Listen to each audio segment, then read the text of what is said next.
अस्सलाम वालेकुम। उम्मीद है सब लोग खैरियत से होंगे। तो आज हमने जहाँ से कल सिलसिला टूटा था उसको आगे लेकर चलते हैं। आज हम इंशाल्लाह पढ़ेंगे उसी जो हमने कल लेक्चर रिकॉर्ड किया था उसकी कंटिन्यूटी में, कस्टमर रिलेशनशिप मैनेजमेंट। ठीक है जी। तो what is the definition of customer relationship management? It is the overall process of building and maintaining profitable customer relationship by delivering superior customer value and satisfaction। ठीक है जी। इसमें हमने एक process से गुजरना है जिसमें हमने बिल्ड करना है और मेंटेन करना है एक रिलेशनशिप कंपनी के दरमियान, प्रोडक्ट्स के दरमियान और कस्टमर के दरमियान जो कि प्रॉफिटेबल हो और कस्टमर को सेटिस्फाई करे और उसको कोई ना कोई वैल्यू दे। देखिए, हम कोई भी प्रोडक्ट यूज़ करते हैं, अब हम फर्ज करें अगर एसी यूज़ करते हैं तो जब तक उसकी कूलिंग अच्छी नहीं होगी हम लोग सेटिस्फाइड नहीं होंगे। ठीक है जी। अगर हम कोई गाड़ी लेते हैं, अगर उसमें हम कंफर्ट जोन में नहीं है, उस गाड़ी की ड्राइव में हमें मज़ा नहीं आ रहा तो वी आर नॉट सेटिस्फाइड। अगर मज़ा आ रहा है तो then we are satisfied customer. तो बेसिकली ये कस्टमर के लिए उसकी सेटिस्फेक्शन जो है ना, उसके लिए एक वैल्यू होती है और वो वैल्यू हमने मैन्युफैक्चरर ने उसको देनी होती है जो कि प्रोडक्ट बना रहा होता है। ठीक है जी। उसके बाद कस्टमर रिलेशनशिप मैनेजमेंट में दो पॉइंट बड़े इंपॉर्टेंट है। एक तो it cost 5 to 10 time more to attract a new customer than it does to keep a current customer satisfied. अच्छा, जो आपका हालिया कस्टमर होता है उसको मुतमईन करना कदरे आसान होता है क्योंकि वो आपके प्रोडक्ट को यूज़ कर रहा होता है, उससे मुतमईन होता है, या थोड़ा बहुत अगर नाराज़ भी होता है तो आप उसको कोई ना कोई बेनिफिट दे के उसको अपने साथ अट्रैक्ट कर सकते हैं। लेकिन किसी और कंपनी का कस्टमर तोड़ना बहुत ही मुश्किल काम है। ठीक है, वो इसीलिए इसमें लिखा है कि 5 से 10 टाइम वो ज़्यादा आपको एफर्ट करनी पड़ती है। अच्छा, जो मार्केटर्स होते हैं उनको सबसे बड़ा कंसर्न होता है कि marketers must be concern with the life time value of the customer. उनकी कोशिश होती है कि एक कस्टमर अगर हमारे प्रोडक्ट के साथ अटैच हो गया है तो वो लाइफ टाइम उसकी लॉयल्टी हो। हालांकि ऐसा होता नहीं है, लेकिन उसने अपने लिए एक टारगेट और गोल सेट किया होता है कि जी वो हमारी लाइफ टाइम आपस में अटैचमेंट रहे ब्रांड लॉयल्टी की मद में। अब जी हम इसके की कॉन्सेप्ट्स पढ़ेंगे सीआरएम के, जिसमें पहला पॉइंट है attracting, retaining and growing customer. ठीक है, उसमें हमने कस्टमर को उसकी वैल्यू देनी है, उसको सेटिस्फाई करना है। उसकी परसेप्शन आर की, देखें जो परसीव क्या कर रहा है हमने उसको आइडेंटिफाई करना है और उसके मुताबिक उसको मुतमईन करना है। Meeting exceeding expectation create satisfaction, या तो हम इसकी सेटिस्फेक्शन को मीट कर लेंगे, बाज़ दफ़ा ये होता है कि हम उसकी जो एक्सपेक्टेशन है उससे ज़्यादा उसको हम डिलीवर कर देते हैं, जो कि एक पॉजिटिव पॉइंट है आपका। ठीक है जी। सेकंड पॉइंट है इसमें लॉयल्टी एंड रिटेंशन। अच्छा, अब अगर सबसे पहली बात है, एक तो हमने अपने कस्टमर को लॉयल करना है और उसको रिटेन करना है, तो डेफिनेटली उसको हमने रिटेन करने के लिए कोई ना कोई बेनिफिट्स भी देंगे। आप अक्सर मार्केट में देखते होंगे कि कई जो बड़ी ऑर्गेनाइजेशन है वो लॉयल्टी पॉइंट्स देती हैं ताकि कस्टमर जो जितनी भी आप शॉपिंग करते हैं किसी मार्ट में या किसी भी स्टोर पे या किसी भी वेल नोन ब्रांड के साथ, तो उनके लॉयल्टी कार्ड्स होते हैं, उसमें पॉइंट्स जमा होते रहते हैं। या आप फर्ज करें क्रेडिट कार्ड अगर आप यूज़ करते हैं तो उसमें भी आपका लॉयल्टी कार्ड अलग से बनता है। तो आप क्रेडिट कार्ड पे जितनी भी परचेजिंग करते हैं उस पर पॉइंट्स इकट्ठे होते हैं, तो उसकी या तो वो आपको गिफ्ट भेज देते हैं या आप मजीद परचेजिंग कर सकते हैं। तो इससे कस्टमर का loyalty increases as satisfaction level increase. जिस तरह ही कस्टमर का सेटिस्फेक्शन लेवल इंक्रीज होता है, वक्त के साथ साथ उसकी लॉयल्टी भी इंक्रीज होती रहती है। अच्छा, अब हमने सबसे बड़ा जो मेन गोल है उसको delighting consumer should be the goal, हमने उसको खुश रखना है, कस्टमर को मुतमईन रखना है। जितना कस्टमर सेटिस्फाइड और मुतमईन होगा उतना ही वो आपके ब्रांड के साथ या आपकी कंपनी के साथ ब्रांड लॉयल होगा। उसके बाद हमने ग्रोइंग शेयर ऑफ कस्टमर, इसमें क्रॉस सेलिंग का एक कॉन्सेप्ट है। ठीक है, वो इंशाल्लाह हम आगे पढ़ेंगे।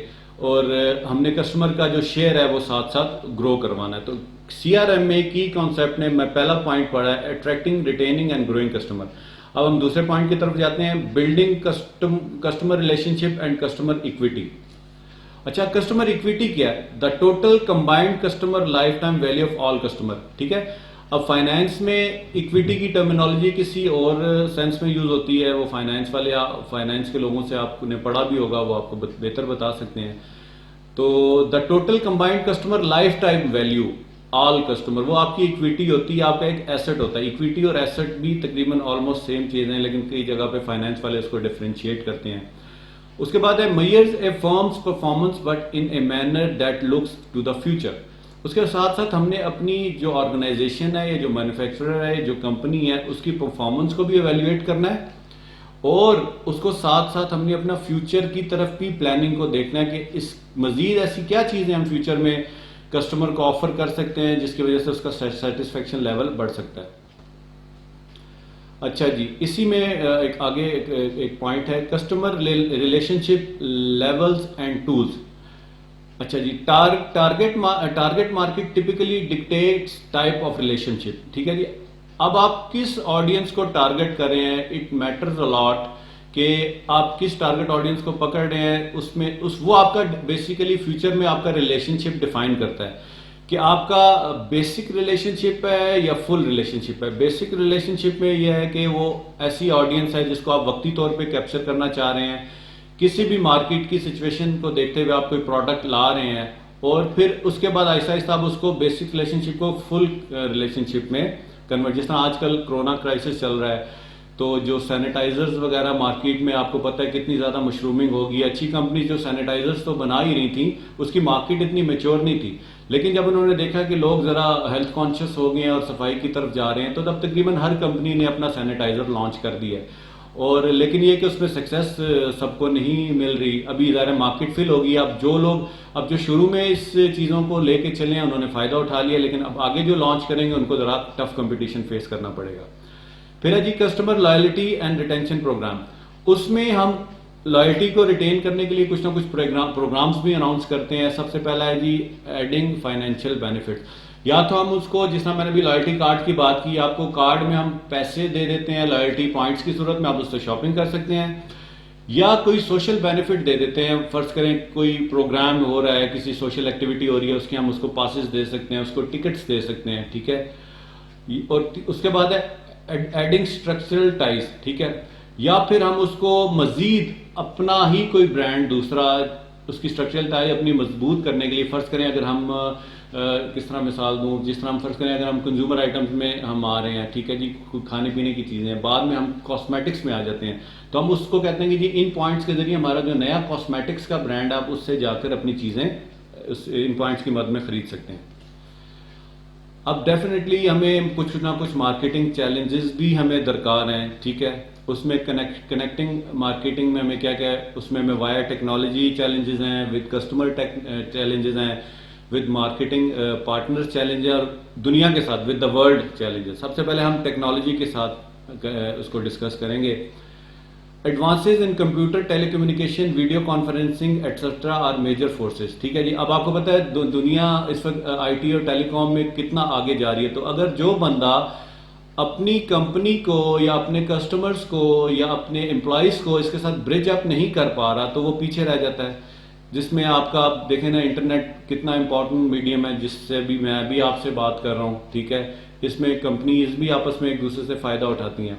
तो उसमें ज़ाहिर है फिर डेटाबेस भी हम बनाते हैं, उसमें प्रोडक्ट्स के मैसेजेस एनालिसिस और उसकी नीड्स के मुताबिक हम अपनी चीज़ों को डिज़ाइन करते हैं और वो फ्यूचर में डाटा हमें प्लानिंग में और फ्यूचर फोरकास्टिंग में प्रोडक्ट को रिफाइन और डिफाइन करने में बड़ी हेल्प करता है। अब जिस तरह मैंने बात की इंटरनेट की फैसिलिटीज़ हैं, अब किसी भी जगह से अब तो इवन पहले तो लैपटॉप रिक्वायर्ड होता था, फिर पाम टॉप्स आए और अब ज़ाहिर है नई गैजेट्स आ गई, मोबाइल फ़ोन के ज़रिए अब तो पूरी दुनिया आपके हाथों में। ठीक है जी, किसी भी जगह बैठकर किसी जगह पे आपको इंटरनेट कनेक्शन में आप काम कर सकते हैं। ठीक है जी, और ये बहुत बड़ा फैसिलिटेट करता है सीआरएम को, और हम इसकी वजह से मार्केट में अपनी स्पेस क्रिएट करते हैं। सोशल मीडिया मार्केटिंग एक बहुत बड़ा एक वास्ट सब्जेक्ट है, अगर वो किसी जगह पर आया तो मैं इंशाल्लाह उसको भी कवर करूंगा। अब तो हमने कनेक्टिंग किया वाया टेक्नोलॉजी। दूसरा कनेक्शन है हमारा विद कस्टमर। अब हमने selective relationship management is a key, customer profitability analysis separates winners from losers. ठीक है, अब हमने प्रोडक्ट डिज़ाइन किया, कस्टमर को दिया, अब उसमें हमने क्या प्रॉफिट कमाया, उस सेगमेंट में फिर हम कंपैरिजंस बनाते हैं कि इसमें कौन से कस्टमर ऐसे हैं जो हमें प्रॉफिटेबिलिटी में ज़्यादा हमारे लिए वैल्यूएबल है, और जो कौन से कस्टमर ऐसे हैं जिनकी वजह से हमें कुछ ऐसे बी सी क्लास प्रोडक्ट्स बनाने पड़ रहे हैं जो कि हमें प्रॉफिटेबिलिटी तो इतनी नहीं दे रहे, लेकिन हम उनकी रिटेंशन करें। फिर उन कंपैरिजंस को हम देखते हुए आगे फ्यूचर में देखते हैं कि हमने इस प्रोडक्ट को रिटेन करना है या लेके चलना है। फिर हमने growing share of customer, cross selling, up selling are helpful. इसमें दोनों कॉन्सेप्ट हैं, हम क्रॉस सेलिंग और अप सेलिंग इसके जरिए हम मदद ले सकते हैं। फिर direct sales to buyer are growing. अब डायरेक्ट सेल्स क्या होती है? डायरेक्ट सेल्स में ये होता है कि आप डोर टू डोर सेलिंग को हम डायरेक्ट सेल्स कहते हैं, ठीक है, मार्केट में जाकर आप देते हैं, वो भी एक बहुत बड़ा टूल है। अच्छा, फिर हम अपने पार्टनर्स, विद मार्केटिंग पार्टनर्स हम क्या क्या चैलेंजेस हमें आते हैं? Partner relationship management involve connecting inside the company. अब हमारे दो तरह के कस्टमर्स होते हैं, एक इंटरनल कस्टमर्स होते हैं और एक एक्सटर्नल कस्टमर्स होते हैं। इंटरनल कस्टमर्स जो सारे एम्प्लॉयज हैं, जो भी आपके प्रोसेस के साथ जुड़े हुए हैं, किसी भी डिपार्टमेंट के लोग, वो सारे आपके इंटरनल कस्टमर्स होते हैं।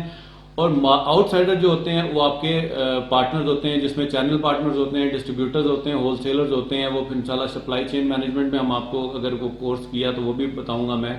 इसमें सप्लाई चेन मैनेजमेंट और स्ट्रेटेजिक अलायंसेस। स्ट्रेटेजिक अलायंसेस कहते हैं कि जो हम किसी के साथ भी एग्रीमेंट करते हैं कि वो हमारे बिहाफ पे पूरे किसी टेरिटरी में वो सेलिंग करता है, ठीक है जी। अगला है जी विद द वर्ल्ड, दुनिया के साथ। अब देखें, ग्लोबलाइजेशन का कॉन्सेप्ट सबको पता है, इसको मुझे मजीद डिस्कस करने की जरूरत नहीं। ग्लोबलाइजेशन, अब पूरी दुनिया एक ग्लोबल विलेज का रोल प्ले कर रही है और सारे कनेक्ट हो रहे हैं। इसमें कंपटीशन भी बहुत ज़्यादा बढ़ जाता है, क्योंकि हर हर हर हर हर प्रोडक्ट की इंफ्रास्ट्रक्चर, हर हर हर कंट्री का इंफ्रास्ट्रक्चर डिफरेंट होता है ना, और उसमें कॉस्टिंग भी डिफरेंट होती है, तो उसके लिए वो आपको बड़ा चैलेंजिंग होता है। लेकिन उसके साथ साथ आपको न्यू अपॉर्चुनिटीज भी मिलती हैं। नई कंट्री में अगर आप किसी जगह जाएंगे तो वहाँ की आपको मार्केट भी गैदर करने में आसानी होगी, अगर आपका प्रोडक्ट उनकी नीड्स को सेटिस्फाई करता है। लेकिन जब हम इंटरनेशनल जाते हैं तो हमें बहुत ज़्यादा कंसर्न एनवायरनमेंट का भी होता है और हमारी सोशल रिस्पॉन्सिबिलिटी भी होती है। वहाँ की जितनी भी नॉर्म्स हैं हमने उसको फॉलो करना है और उसको लेकर चलना है। अगर हम वो फॉलो नहीं करेंगे और उसके कल्चर के मुताबिक प्रोडक्ट डिज़ाइन नहीं करेंगे तो हम बुरी तरह नाकाम हो जाएंगे। और उनकी जो सोशल कंसर्न्स हैं या उनके जो रिलीजियस कंसर्न है और जो उनकी जोग्राफिकल नॉर्म्स हैं, उनको देखते हुए हमने प्रोडक्ट को डिज़ाइन करना है। Increase marketing bye non profit and public sector, ये भी एक सीएसआर हमारी बहुत बड़ी रिस्पॉन्सिबिलिटी है, जिसके हम जो फलाही काम है, ठीक है, कोई ऐसा सेमिनार हम स्पॉन्सर कर दें या कोई ऐसा जो हेल्थ सेक्टर से रिलेटेड हो या कम्युनिटी से जिसको फ़ायदा हो। जिस तरह आप कोई किसी जगह पर आप दरख्त वगैरह लगा रहे हैं, या पानी की सप्लाई का मसला है, या हेल्थ के इश्यूज हैं, या गुर्बत है, या वहाँ पर हम कोई भी ऐसी एक्टिविटी करते हैं तो वो सोशल मार्केटिंग कैंपेन के जरिए हम उससे अपना फ़ायदा उठा सकते हैं। और डेफिनेटली वो कॉस्ट तो आपको कर रही होती है, लेकिन वो आप एफओसी में दे रहे होते हैं, लेकिन उसका आपको in the long run future में बहुत फ़ायदा होता है। और ये हर ऑर्गेनाइजेशन की एक सोशल रिस्पॉन्सिबिलिटी है कि वो सीएसआर से रिलेटेड भी एक्टिविटीज़ करे। तो ये आज का तकरीबन लेक्चर था, इसमें हमने सीआरएम को आज कवर किया। उम्मीद है आपको ये लेक्चर पसंद आएगा। एक दफ़ा मेरी आपसे फिर दरख्वास्त है कि इस मेरे चैनल को ज़्यादा से ज़्यादा लाइक करें, शेयर करें, और कोई क्वेरी ना तो उसमें कमेंट करें, और इसको सब्सक्राइब करें ज़्यादा से ज़्यादा। जब ये सब्सक्राइब होगा तो आपके अलाइंड लोगों को भी ये दिखेगा और वो भी उससे मुस्तफ़ीद हो सकें। अल्लाह ताला हम सबको आसानियाँ बांटने वाला बना दे, और ये जिस मकसद के लिए हम ये काम कर रहे हैं उसमें हम सब के लिए आसानियाँ पैदा करे। और मैं जो आपको नॉलेज दे रहा हूँ वो अल्लाह ताला मेरी ज़बान में ऐसी तासीर आए कि मेरी बातें आपको समझ आएँ और इस नॉलेज से आप ज़्यादा से ज़्यादा फ़ायदा उठा सकें। आपका बहुत बहुत शुक्रिया टाइम देने का, जज़ाकल्लाह। इंशाअल्लाह जल्द ही आपसे किसी नई टॉपिक के ज़रिए मुलाकात होगी। अल्लाह पाक आपका आमीन हाफिज़ हो। अल्लाह।